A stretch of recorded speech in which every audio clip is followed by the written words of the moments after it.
Hi friends, a bit of a reflective video for you today. Here are 5 things I've picked out from what the community has been saying needs to change in Apex Legends through 2024. It's no secret the last couple of months have seen the Apex Legends player base fall. Now part of that is due to rival games like the Finals, Modern Warfare 3 and OG Fortnite just simply being more interesting or doing something new compared to Apex Legends. So maybe these changes can help revive Apex Legends. Do share in the comments what you want to see Apex Legends change in 2024 and let's get into it. Not in any particular order, the first thing on the list that Apex needs to change is the ranked system. You do have different extremes in the community, with some saying it needs to change back to the Season 13 ranked system, while others saying the new system's good, but it just needs some changes to fix some of the issues. Now personally, I don't think the whole system needs to be changed again. It's going to be quite tiring if they keep changing the whole system, but I do definitely agree there needs to be some changes to the elements within the current system. I have been saying for a while they need to give us better visibility on what the points brackets are for things like kills and skill ratings. Right now, apart from the placements, in all honesty, we don't really understand the points we're getting. Sometimes we get loads of points for kills, sometimes we don't get many, sometimes we get skill ratings, sometimes we don't. And right now when you look at the points, it just doesn't really make much sense. So cleaning up the points system and giving some better visibility on why points are being rewarded. The other thing I didn't mention were the promo trials. I know a lot of people don't like the promo trials. Respawn did make some changes to them, and supposedly the promo trials are supposed to be a little bit better now. Whether that's something they keep or they tweak it, I don't know.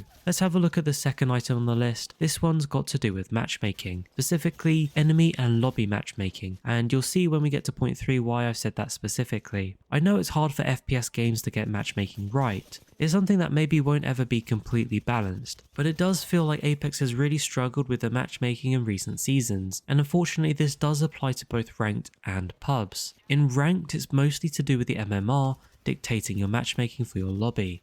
And while I'm not against MMR completely, because it can work when done well, I do feel like the Apex Legends version of MMR is doing things to the matchmaking that it shouldn't. For example, if you're in gold or bronze and you're getting current predators in your lobby, that makes no sense. No matter how low a predator's MMR is or how long they've been waiting for a game, there should never really be a reason why a current predator should be against anything below Masters players, or maybe Diamond as a stretch, but certainly not gold or bronze. Whatever the solution is from a technical perspective, ultimately I think it needs to result in more even games, not necessarily with the players at the same skill level. You can have a slightly wider bracket, but at the moment it just feels like it's so wide that you either get bot lobbies or you just get full predator lobbies, and there's nothing really in between, which can basically mean your matches end up just not feeling that fun. Third on the list is also matchmaking, but this time it's teammate matchmaking. I wanted to separate these two elements of matchmaking because both are really important, and I feel sometimes one gets overlooked because of the other. But if we think about it, in Season 19, the matchmaking hasn't been great for teammates. If you're a solo queue ranks player like me, even for that first week that I did play, I really felt like solo queue just wasn't great in Season 19, and from the pubs games that I have been playing, it also feels like that. I mean, there's just been so many occasions where I've been in a hard lobby, which personally I don't mind. What I personally find annoying is when I get level 10 teammates in those kind of lobbies. And that's not just a one-off. It feels like in every game when you do get good players in your lobby, for some reason,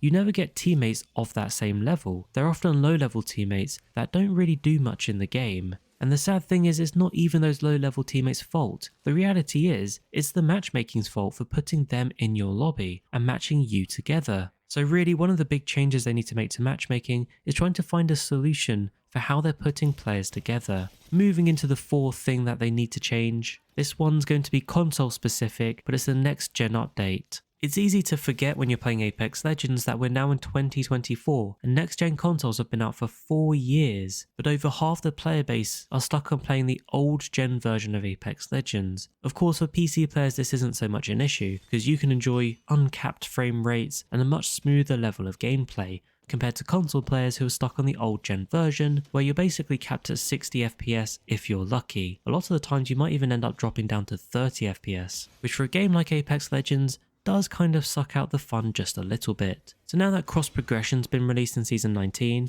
which although a little scruffy I think has been really good for the game, it just feels like the next gen update is the big change that has to come next. Finally, let's have a look at the fifth thing that they could change in 2024 to make Apex Legends better, and this is to change the way they do events. Some of this might be triggered by the Final Fantasy Cross Apex Legends event, where people just weren't happy with the pricing and the event store. Now personally, I like the idea of events like the Final Fantasy event in terms of that crossover collaboration. I feel like it switches up Apex Legends a bit, just introduces some new elements. I also really like those cool hop-ups they put in the game, and the fun Buster Sword that you could pick up for free and use in the game mode as well. So that part I think is fun, but format-wise, it's fair to say, even though this is the first ever crossover event, if you look at the format, it's pretty much exactly the same as every single Apex Legends event ever, and if you look back through all the events, you'll kind of notice the same thing. They're all pretty much the same. Maybe the reward store looks slightly different, maybe the skins look slightly different, but mostly it's pretty much the same format. Now if you compare that to something like Fortnite, yes, maybe Fortnite do the same format every time as well, but they have such interactive events. If you think about when a big Fortnite season finishes, they have a massive community gathering in the game, where everyone takes part in the event together, which then leads to a cool cinematic. I feel like there's so much scope with the lore and characters in Apex Legends where they could do this in a really fun way, but they just haven't quite got to doing that yet. We've seen small steps towards it though, with the Kill Code Revenant Uprising event recently, and we've had previous things like that Bloodhound in-game challenge, which led to a cinematic as well. But it feels like there's just an extra step to bring that next level of interactivity to the kind of events that Apex Legends drop. And honestly, I feel like it would just add a new dimension to Apex Legends and the events that they release. And there you have it. Those are 5 obvious things which I've seen you guys in the community commenting about, which Apex Legends could change to make the game fun again. Don't forget to like and subscribe. Thank you so much for watching, and I'll catch you later.